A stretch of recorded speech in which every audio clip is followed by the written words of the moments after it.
passage des artistes.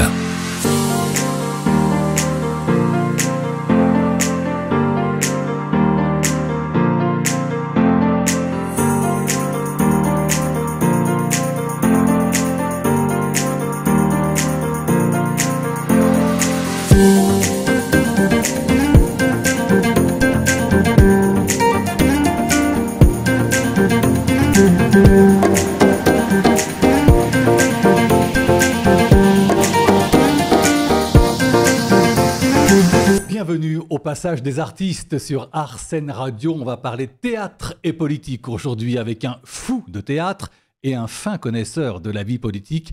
Il sait tout par cœur de la comédie du pouvoir. Christophe Barbier, bonjour. Bonjour Thierry, bonjour à tous. Alors, vous êtes sur la scène du Petit Montparnasse à Paris, du mardi au samedi à 21h. Et le dimanche à 17h. Exactement, avec Élysée. Et vous êtes François Mitterrand, Adrien Melin et Jacques Chirac. Et avec vous également sur scène, Emmanuelle de Chartres et une comédienne sublime que je ne connaissais pas d'ailleurs. Elle s'appelle Alexandra Ansidei.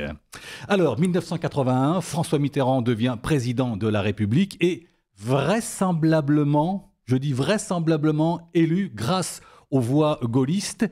Et tout s'est joué en fait un mois avant le premier tour, le 2 avril 1981, dans le bureau d'un ami de François Mitterrand. On a une incertitude sur la date, mais on sait que dans ces jours, ces semaines qui ont précédé le deuxième tour historique du 10 mai 81, un pacte, une conjuration étrange s'est noué entre Jacques Chirac et François Mitterrand. Jacques Chirac avait été candidat au premier tour, était éliminé.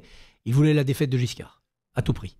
Ne pas recommencer avec un septennat giscardien. Les gaullistes étaient prêts à prendre le pari de la gauche au pouvoir, persuadés que ça ne durerait pas longtemps et qu'après, débarrassé de Giscard, la droite gaulliste reviendrait avec Chirac.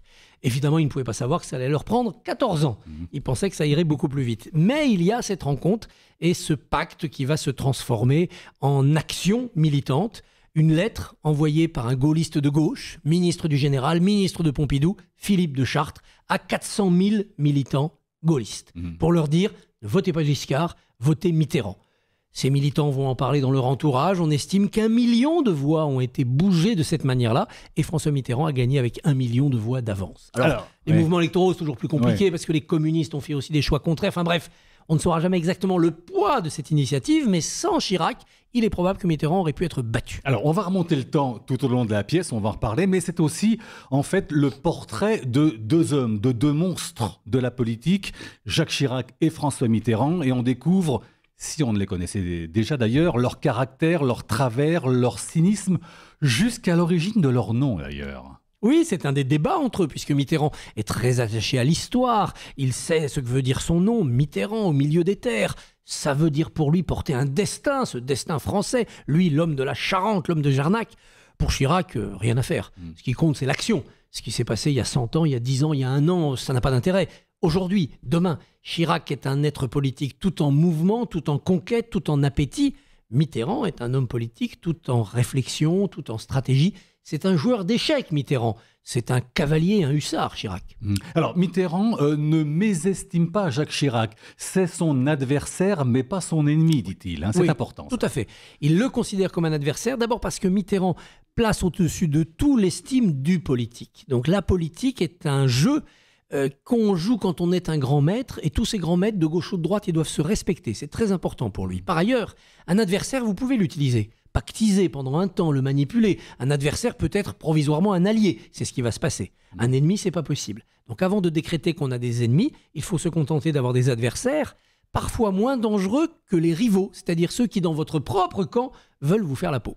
Alors, je l'ai dit, on va remonter le temps pendant toute la durée de la pièce. Ça commence en 1995, 1 an avant la mort de François Mitterrand, et on remonte ainsi, flashback dirait-on au cinéma, jusqu'en 1980. C'est aussi, et surtout, même j'allais dire, une leçon d'histoire. Oui, c'est une tranche de vie, 15 années de la vie française, 15 années qui sont très importantes, parce que ce sont les années de l'alternance, la gauche est arrivée au pouvoir, c'était la première fois depuis 58, les gaullistes vont reconquérir ce pouvoir en 95, c'est aussi une mutation historique phénoménal. Pendant ces années que nous racontons, il n'y a pas que la petite politique française, il y a la guerre du Golfe, il y a la chute du mur de Berlin, il y a l'irruption du phénomène climatique, du réchauffement et de la préoccupation écologique. Nous sommes en train de passer du XXe au XXIe siècle. Et quand Mitterrand passe le témoin à Chirac, c'est pas seulement un président qui passe le pouvoir à un autre président, c'est un XXe siècle qui se ferme et un XXIe siècle qui va s'ouvrir.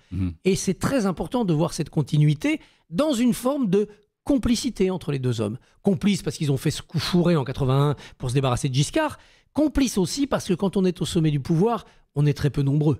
Et donc, on partage des choses que le commun des mortels ne peut pas comprendre. Alors, ce qui est formidable, lorsqu'on remonte le temps, on passe donc de 95 à 1981, et dans la mise en scène signée Jean-Claude Idé, apparaissent sur des écrans géants sur scène des vidéos avec les voix des présentateurs vedettes de l'information. Donc, on passe vraiment des grands événements aux sportifs, culturels et politiques, images à l'appui.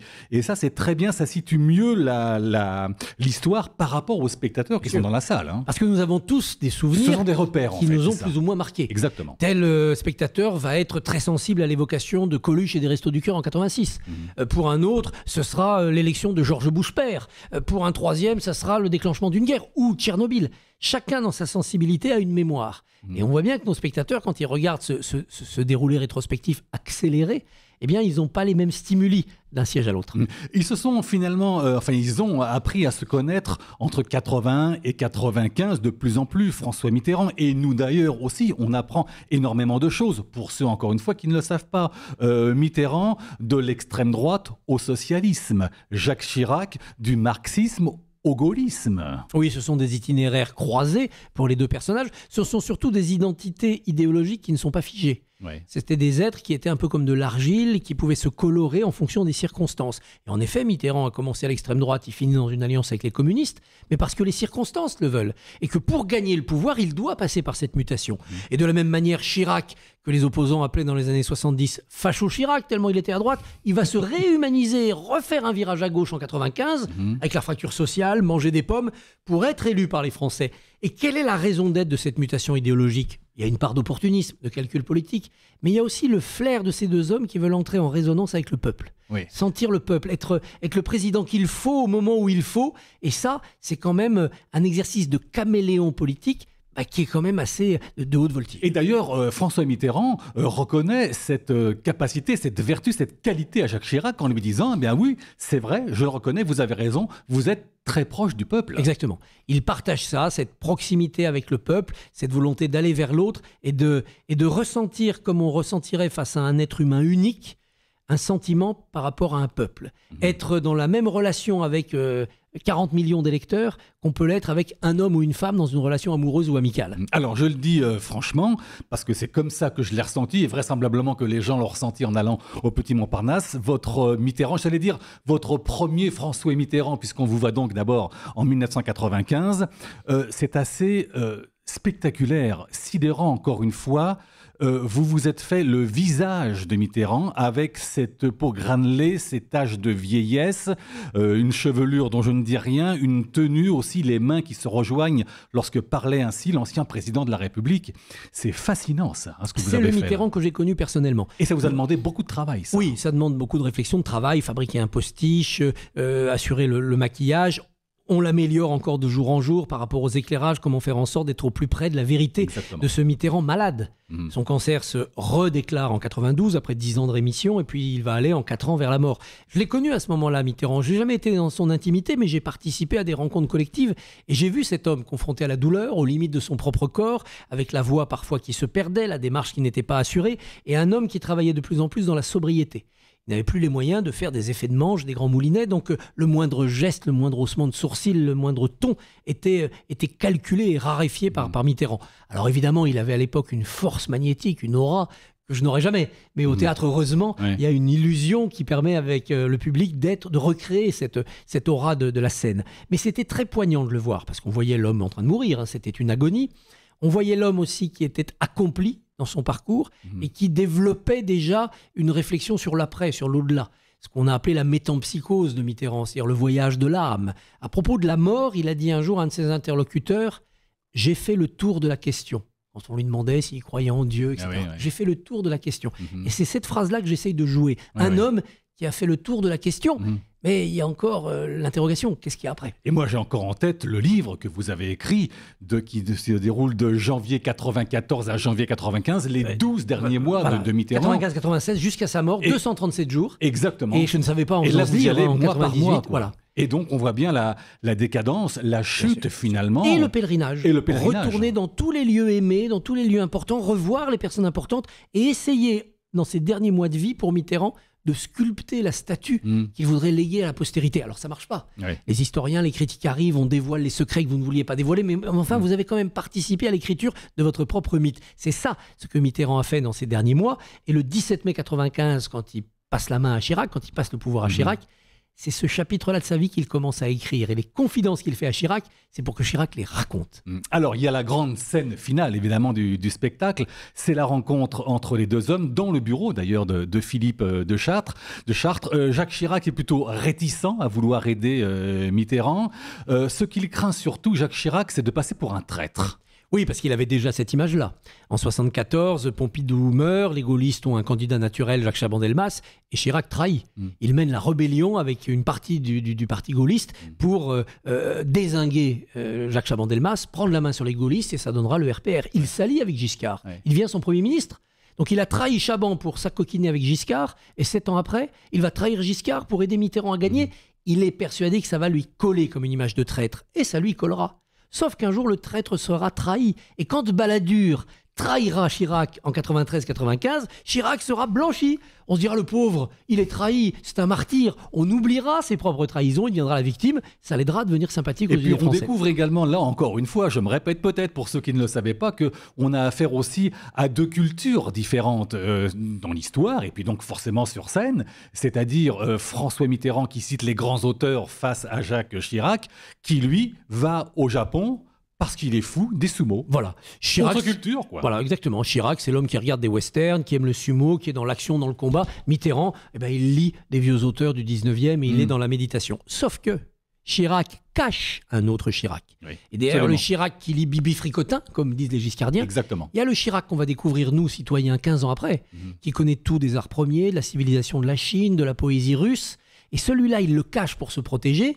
Et le jour où il acceptera de partager ça avec les Français, la fameuse émission sur les Taïnos, culture précolombienne, et ben à ce moment-là, les gens se diront, waouh, il y a une profondeur chez Ouais, Chirac. ouais. Il n'y a pas seulement du mouvement, il y a de la profondeur et il gagnera. Et il y a même cette sacrée phrase d'ailleurs que Chirac dit à François Mitterrand quand ils sont vraiment tous les deux dans la pièce avec Philippe de Chartres. Il dit « Vous ne savez pas à quel point j'atteins un tel plaisir de passer pour un crétin vis-à-vis des imbéciles. » Exactement. Et on voit bien que Chirac n'est pas du tout le dindon de la farce, qu'il est parfaitement lucide sur ce qu'est la politique. Ouais. D'ailleurs, il a très régulièrement la tentation de tout laisser tomber, sur ce que sont les hommes politiques, les vrais ennemis, les faux amis, etc. Et sur la vacuité du pouvoir. Et d'ailleurs, dans cette passation de 95, que lui dit Mitterrand ? Vous allez faire ce que vous pouvez, mais on n'a de prise sur rien. Les événements du monde nous balayent comme des fétus de paille. Et Chirac est d'accord avec cette vision. C'était des hommes surpuissants dans la conquête et conscients au fond d'eux-mêmes que le pouvoir, c'est une forme très vide. On avait l'impression que dans cette rencontre, donc en avril 80, que François Mitterrand donnait en quelque sorte une leçon de politique à Jacques Chirac. D'abord, il le roule dans la farine, puisqu'il obtient le soutien de Jacques Chirac sans rien lui céder. Chirac voudrait des concessions sur le programme, Chirac voudrait des garanties, Mitterrand ne lui donne rien du tout. Ensuite, il arrive à faire croire à Chirac qu'il va faire un coup de poker. Oui, faire élire Mitterrand, mais que ça précipitera une crise de gouvernement, que les communistes au pouvoir, ça va être une catastrophe et que 3 mois après, on rappellera la droite. Il arrive à accréditer cette idée, Mitterrand, en montrant de fausses faiblesses. Et donc Chirac tombe dans le panneau. Donc oui, c'est une leçon de politique. Ce jour-là, Chirac est échec et mat par un maître qui va s'appeler Mitterrand. Mais ce maître va continuer ses leçons. En 88, après 2 ans de cohabitation, où il aura, là encore, pilé en 1000 morceaux le Premier ministre Jacques Chirac. Il l'aura écrabouillé en 88. Mais après, il va lui apprendre comment on se débarrasse des traites. Il va lui apprendre comment on trouve un écho dans le peuple français. Et en 1994, Mitterrand, agacé par Balladur, qui est Premier ministre mais qui se prend pour le président, dégoûté par les socialistes qui crachent sur Mitterrand pour mieux se défaire du bilan, eh bien, il va aider Jacques Chirac. Oui. Alors, François Mitterrand était d'une telle lucidité qu'il avait dit en face à Jacques Chirac, dans le bureau de Philippe Delatte, peut-être ferai-je de vous un jour mon Premier ministre. Et c'est exactement ce qui s'est passé. C'est ce qui s'est passé. En 67, De Gaulle avait gagné la majorité législative d'une voix. Et si ça n'avait pas été le cas, il aurait fallu cohabiter. Ouais. Et à l'époque, en 67, peut-être que De Gaulle aurait appelé Mitterrand, qui avait été leader de la gauche en 65 à la présidentielle, pour être Premier ministre. Mitterrand avait approché cette idée de la cohabitation. Et puis Mitterrand, en 86, il est le premier président à devoir cohabiter. Et donc, il va réaliser cette prophétie. Conscient que les institutions de la Ve République sont assez solides pour résister à cela, et conscient surtout que dans un duel de cohabitation, président contre Premier ministre, c'est toujours le Premier ministre qui perd. Parce que le président qui n'a pas de pouvoir, qui est immobile à l'Élysée, alors que le Premier ministre fait tout, c'est quand même lui le plus fort. Et Mitterrand va détruire Chirac, tout comme Jospin sera détruit aussi dans la cohabitation. Et pour ceux qui ne le savaient pas, c'est parfaitement assumé, assuré et souligné dans la pièce. Ce sont deux hommes à femmes, Jacques Chirac et François Mitterrand. Ils n'ont pas du tout le même regard en direction de la jeune servante espagnole. Non, pas du tout. Ça, c'est la part de fiction de l'auteur, Hervé Bentéja, c'est d'avoir ajouté un personnage féminin. Ouais. Normalement, il y avait non 3 hommes de Chartres, Chirac et Mitterrand, mais il y avait un 4e homme, qui était Charles Pasqua. Et on a escamoté Charles Pasqua pour introduire ce personnage de la jeune étudiante, femme de ménage, jeune fille au père espagnol, qui vient d'un pays qui vient d'être libéré de la dictature, et qui va regarder ce jeu d'homme politique avec beaucoup de scepticisme et se faire draguer, séduire par les deux. D'ailleurs, dans la suite de l'aventure, on se rend compte que peut-être elle a accepté les avances de l'un et de l'autre. En tout cas, elle a créé une relation intime avec Chirac. Parce qu'il y a un regard de François Mitterrand lorsqu'il quitte la pièce. Ah, bien sûr. Ils sont tous les deux très sensibles au charme féminin.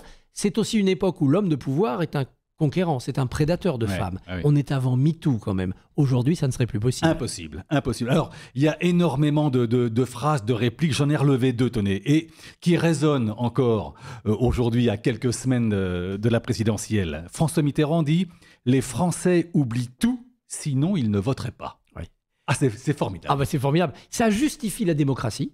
Les Français choisissent, ils ont le droit de se contredire, ils ont le droit d'avoir la mémoire courte, comme disait Pétain. Mais ça montre aussi les limites de notre jeu politique, c'est qu'il n'y a pas de logique, il n'y a pas de constance, c'est pas une science exacte.